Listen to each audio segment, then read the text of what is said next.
Just like having to produce content, like it's definitely like a bit of a second job. Like you can make it fun, but you do have to put in some hard work. So like doing that on top of school and basketball, like it's a lot to balance, but I think that's what being a student athlete is all about. Wait, so how tall are your parents? Because you're 6'3", right? Yeah, okay. My mom is 6'2", my dad is 6'4". Okay, wow. Yeah. And so how tall is your sister? My sister Taylor is 6'5". Yeah, she's really tall. She's going to Duke.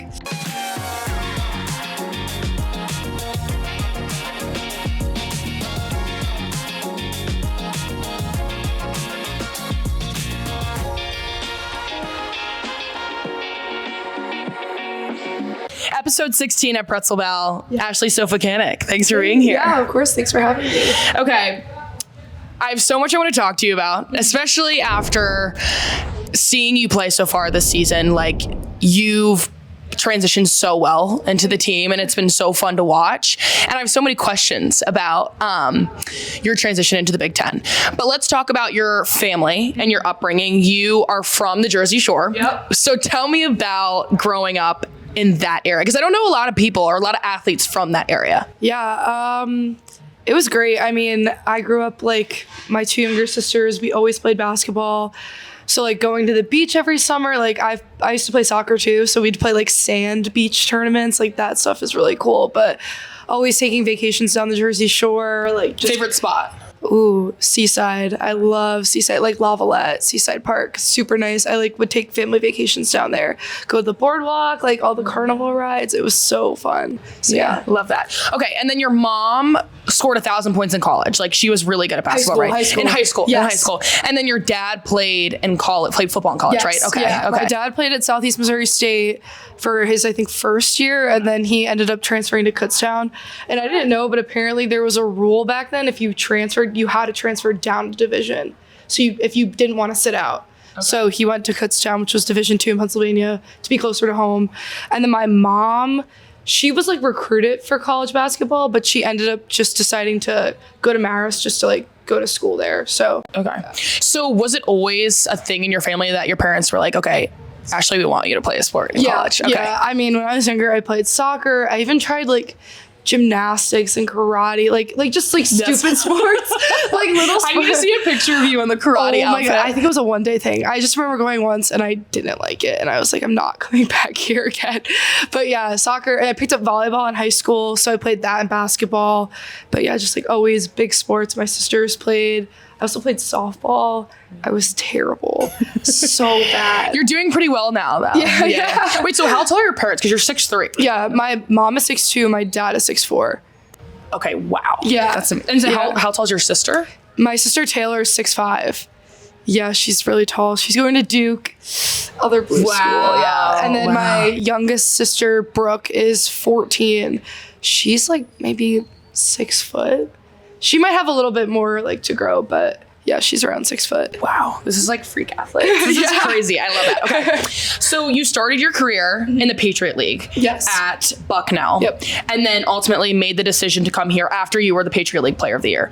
Talk a little bit about your experience in that league and what kind of brought that success to you before you got to Michigan. Yeah.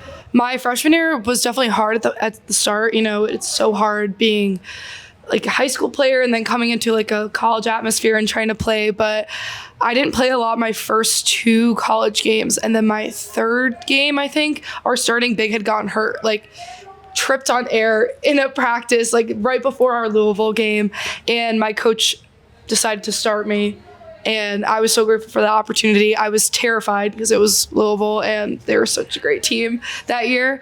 But yeah, I went in, I did my job. And then when she came back, that other starting big, he ended up working both of us into the offense so we could both start at the same time. So like just kind of my coach having that trust in me to play. And then after that year, my sophomore year, I kind of just took on like that kind of lead role on my team, and just it was history from there. It was awesome. So after being the Patriot League Player of the Year, what made you decide to want to enter the portal? Yeah, I loved my team. I like some of my best friends. I talk to them all the time, but it was just kind of a basketball thing, career change. Like I knew I wanted to push myself more, and I knew I was like, I can do more than what I'm doing here. Like I can play at a higher level. I can be better. And like seeing my younger sister having that opportunity to play at Duke, I was like, I could do that too. Yeah. So Yeah. it just was, let me push myself. Let me try something new. So what led to the decision to come here? Yeah, I went and visited 2 other like Power 4 schools before I came here. I had another visit actually scheduled right after I came here, but I just loved Coach Rico, the coaching staff. I loved like this kind of city vibe that Ann Arbor has. My old school was in the middle of nowhere, so it was kind of like such a culture shock, and I loved it. And my first phone call actually with Coach Rico, I was like, I kind of knew. I was like, I think this is where I want to go. So what game was it when you hit 1,000 points here? It was our first game. Okay, so as a junior, it's crazy. Game, I think I scored the first points of the game, and that was my 1,000th point. Wow. Yeah. As a junior is pretty crazy. Yeah, I missed it by 2 last year. Yeah. Oh my gosh. Yeah, my mom had the sign and everything for our last game. And I think I was like in my head about it. Like I just couldn't get it. But I think that's kind of cool and kind of like something to say about you and Michigan because you were here when it happened. Yeah. You know, like that was kind of like, oh, this is the right decision that you made. Yeah, I kind of thought about that. Okay, so your time here, what do you think is different about Big Ten and Michigan basketball compared to what you experienced in the Patriot League? Ooh. I mean, definitely the pace and like all the hard work that you have to put in. I mean, we're not called the hardest working team in America for nothing. Yeah. Which I actually brought this shirt that has your face on it. Champion Circle NIL shop. Anyways, yeah. So definitely just the pace and like the work ethic. You know, we do so much more than I think like any other school or like any other level. Just we're always pushing ourselves to be the best, and I think that's just kind of like what separates us from other teams, and plus the talent level. Yeah. Do you think people are more physical in the Big Ten? Yeah, I mean, I haven't even played a Big Ten game yet. Super excited for Sunday, but and who do you play? We play Purdue Sunday. I think it's at 12. Okay. 12, yeah. But yeah, just physicality, you know, the skill level, even like playing against my other teammates in practice, like they're just getting me better every day. So I'm just like really grateful for that. And how you guys have performed so far this season is pretty cool. Yeah. Are you guys still at number 6? Yes. Okay. So you and the men's team were like both in the top 10, which is, I think it was the first time ever in the history of Michigan basketball that you guys were both in the top 10. You played UConn a few weeks ago. That was an incredible game. Tell me about that experience to be on a stage that big and be able to play people like AZ Fudd and all of these, like just be in a game like that. Yeah. Oh my God. Never did I ever think like after my junior year committing to Bucknell that I would be in a position to play UConn and even beat them. I mean, after the first quarter of that game, it was a little rocky start. I think just like their experience as a team and like they've had players that are kind of veterans on that team. We came in there and we just like weren't ready for it. And then we kind of got our bearings in the second half, came back, held them to 4 in that third quarter and made it a close game. And I think we kind of scared them a bit, you know. Just, that run by Sila at the end was incredible. Like one of the coolest things I've ever seen when watching college basketball or just basketball period. I think that was probably my favorite game ever. But that was crazy because you're so right. Like the beginning of the game, it did feel like you guys were kind of like, oh, like we're like this is UConn. Like, okay. And then you're like, no, like we are the hardest working team in America. And the second half really, really was cool to watch. Yeah, we came in that locker room and at halftime and we were like, you know what? This could be the score right now, but it's not going to be the score at the end. Like, we're going to come back and we're going to fight as hard as we can and maybe even win this game. And that's what we did. Like, we came back and we tried. We lost by 3. And to lose by 3 to the number 1 team in America, like, we're going to see them again in March Madness and we'll be ready. Yeah, such a storied program. Yeah. What was KBA's message in terms of, like, actual things, tangible things to do coming into the second half? Definitely just to limit AZ Fudd. I mean, she'd gotten a couple quick baskets that first half, you know, I think she was at 16 points. So just to limit her, we were trying to play a zone defense and just, we had to like work out some like little twitches in that. So doing that, boxing out, you know, Sarah Strong had like a ton of rebounds that game. Not all were offensive, you know, not all of them hurt us badly, but just to kind of like get on the glass more. And we weren't getting a lot of calls, but just kind of to play through that, you know, you're in Connecticut playing UConn, so you kind of have to expect not to get the calls, but it's funny you say that because I feel like I felt that in my career when we were at Maryland, and you literally never could get a call. No. Like there was never like you were playing against the team and the refs, and I'm sure like Connecticut basketball is like definitely like that, but that's really funny you say that. So playing in big environments, period. What has that been like? Do you guys get nervous? Like, what is your experience like? Like, what is going on in your mind when you play in these big, like on a big stage? Yeah, I think if you're not nervous, you're not doing it right. Like you always have to have a little bit of nerves, that means you care. So definitely a little bit of nerves, but then you kind of have to have this mindset like, this is who we are, and just because this team is ranked whatever number or like has these players or has this stat line, like we can go in there and we can still win this basketball game together. So just kind of like focusing on like what you can do instead of what like the other team can do. And something to be said about the fact that game peaked at 1.2 million viewers on Fox, which is crazy, and averaged over like 967,000 people. I think that was the most for a women's basketball game this season so far. Crazy. So. And we were just talking about the fact that the women's March Madness was huge the last few years too. I would say we're really growing the game. Like you're even seeing it like WNBA arenas that used to be empty like years ago are now being sold out, packed. Yeah. I think the Valkyries had like an exhibition game when they were first starting out in California, and their exhibition game sold out, which was insane as a new team. So what's the Detroit women's basketball WNBA team that's coming? I forget what they're... I forget, but I'm sure it's going to bring a lot of like college basketball players who played in this area, played for Michigan, who are going to want to like maybe come back, or people who are from Michigan. So I'm thinking it's going to be a really, really good team. That could be fun for you to say, play a year of volleyball and then come back and play. Oh my God, that would be awesome. Yeah. Do you see yourself playing after school? Like, what is your goals for that? Yeah, I've been thinking about that. I do really want to see kind of like the world. So I think playing overseas would really help that. And then I've also been thinking about taking a 5th year and possibly playing volleyball somewhere just for like a false. Yeah, I don't know yet, but we'll see. So did you play volleyball in high school? I did. Okay. I really loved it. And my sister Taylor ended up playing, and she just like finished out her volleyball career. So possibly like maybe playing somewhere near her, or playing somewhere like even at Michigan, like that'd be really cool. That would be really cool. Really to like cool. Stay here. Yeah. Okay.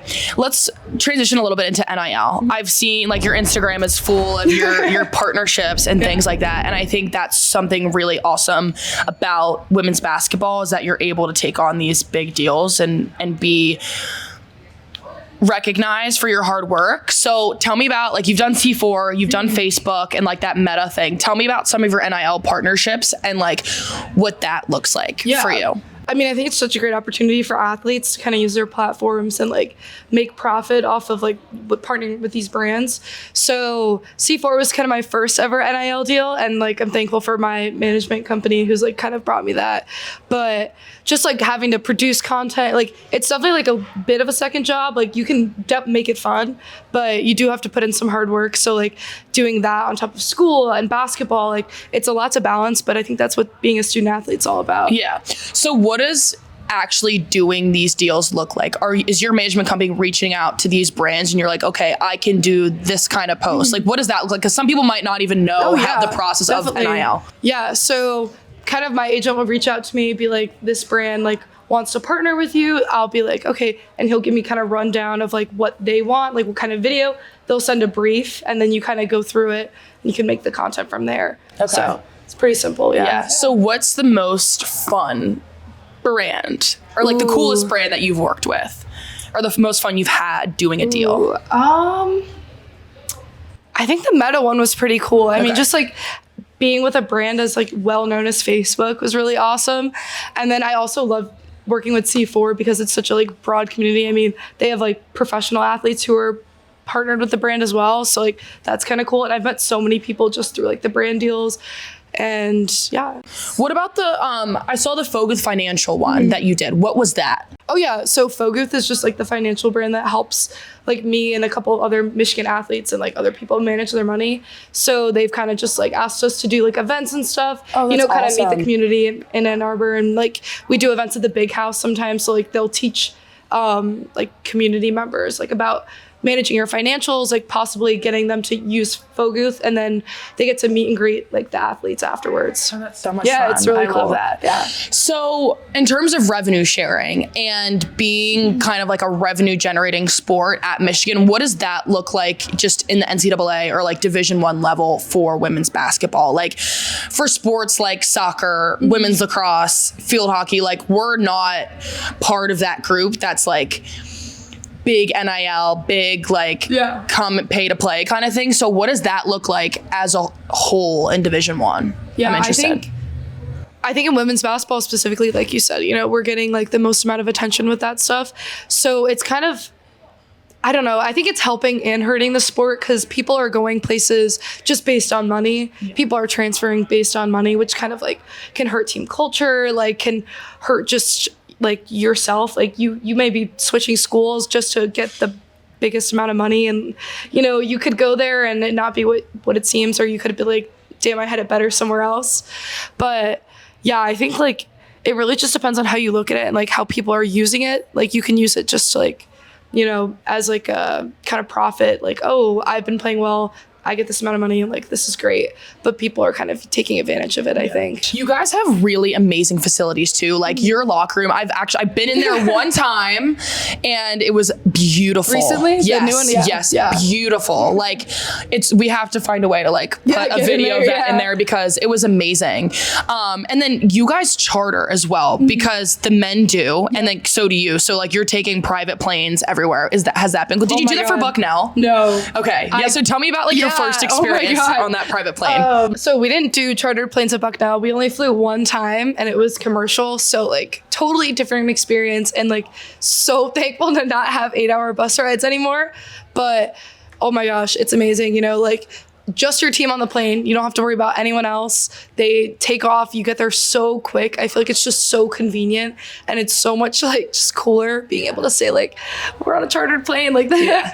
There's probably like how many of you with staff? 20? Ooh, with staff, no, probably like 35. 35. Okay. Yeah. So is 40? there like, do you take smaller planes, or like do you feel like there's a lot of room? Oh, it's a smaller plane. I mean, definitely a lot of the players will like, you can get like one row to yourself a little bit, but with like, we take practice players with us, like we have support staff. Oh, okay. Yeah. Okay. So like a lot of people are squished on really and they all squish on the front of the plane, and kind of like the players are all in the back. Yeah. So we get a little more room. But yeah, that's so fun. Yeah. We chartered twice in my whole career. And like, I remember them so vividly because they're so much fun. Like the first time we chartered, it was like literally in a rainstorm. Oh my and God. The pilot was like, this is going to be like a wooden roller coaster. Like, hold on. And I'm like, I can't believe you're telling us that, but okay. Yeah. And then the second time, like we chartered with baseball and softball, and it was like so much fun. And I'm like, I'm so jealous of women's basketball because they get to charter. That's fun though, to charter with two of their teams. I know, that's so cool. I want to come with you guys one time. Maybe they can sneak me on. Yeah, let's sneak you in the baggage. But yeah, no, it's been so much fun to watch you. What are you most excited for? Like what game coming up in the Big Ten are you most excited to play? Okay. Rutgers. Okay. I'll be home for that one. So it'll be like a lot of family there, a lot of friends. How far is that from your hometown? Probably 30 minutes. Yeah. So it'll be really nice just to like kind of be back in Jersey. And then I'd say Northwestern. I have an old teammate who plays there, so I'm really excited to see her and play against her. She's also their post player, so it'll kind of be like a battle. Yeah, she was the post player that actually got hurt my freshman year and gave me the opportunity to start. Oh my gosh. Shout out Grace. Thank you. Little full circle moment. So I'll get to see her for that. So yeah, Northwestern, Rutgers, Penn State, my old team is going to come watch that, I think. So it'd be like just like a lot of home games. Yeah. Well, this is going to be such an amazing season for you. I'm really excited. And obviously, I've already worn it once, but I'll be wearing this shirt. You'll have to bring out the shirt. Face on it right here. And KBA, who we've also had on the show. But KBA. Get your NIL merch. All right, we're going to start at the top row. We got Brooke Daniels. We got Allie Van Timmerman in the middle. And Alyssa Crockett on the right. Crockett. Then we got my other junior, Macy Brown, right here. We got Coach KBA. Then we got me. And then down here we got all the sophomores. There are so many of them. Ballers down at the bottom. Yeah, really. We got Olivia Olson, Mila Holloway, Tayala Delfas, Silas Swords, Ayana Dunbar, and Kendall Dudley, my fellow transfer. And then the bottom, we got our little freshies, Sierra Byers, Jessica Fields, and Mackenzie Mathurin. Love my team. Yeah. They're all so awesome. They're perfect. They're the hardest working team. Hardest working team in America. I love it. What kind of conditioning do you do? Ooh. We'll just do like drills where we're constantly like playing and running, and I feel like that kind of helps. But in the summer, we kind of do like You do track stuff. I remember you guys going to the track. Oh my god, on that track, I am like not the best distance runner. I'm just like mentally, I hate it. But in the summer, we started like the first thing we did was like 6 a.m. Friday morning mile on that track. I would have died. Yeah, it was not my favorite more. But I did like break a personal best for my mile somehow. You're one of those people that are like, oh, I hate it. Like, I'm so bad. And you PR. No, it wasn't like a great mile time. It was like a 7 minute. Like, it was not fantastic.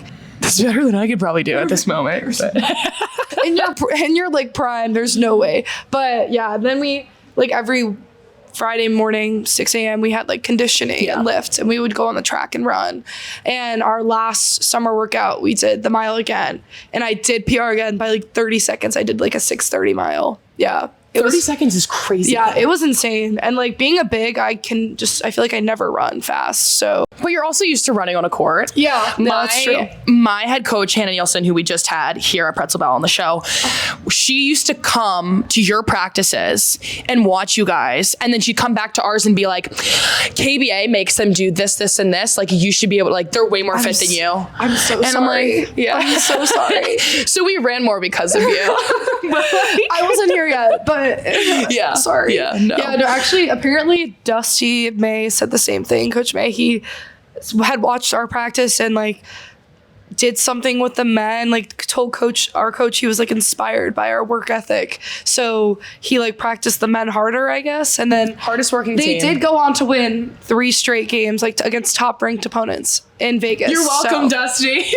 That was all KBA's program. Yeah. Men's or women's hardest working team. So yeah, but we do like other stuff. I mean, in practice, like just like sprints. We'll do my favorite drill is 2 minutes of free throw shooting, and we have to get 10 in a row. So like we're split up into 2 teams, and you just go around and you have to make 10 in a row. How long is that hard for you? It's just like difficult. But if you get to like 7, you have to run the difference. So like you'll have to do 3 down and backs. And that's like right after we've done like some other type of drill. So I want to see if I could do that. To make 10 in a row. Well, I definitely. It's like 2 people. So like, or I mean, it's like you take 2 and then you rotate. So like if you shoot, your group. Yeah, your group. So like if you have someone who's a bad free throw shooter, yeah. Can we go to the IM and do this? This could be fun. We have to run the difference. No, we could do it. Yeah, but okay. Yeah.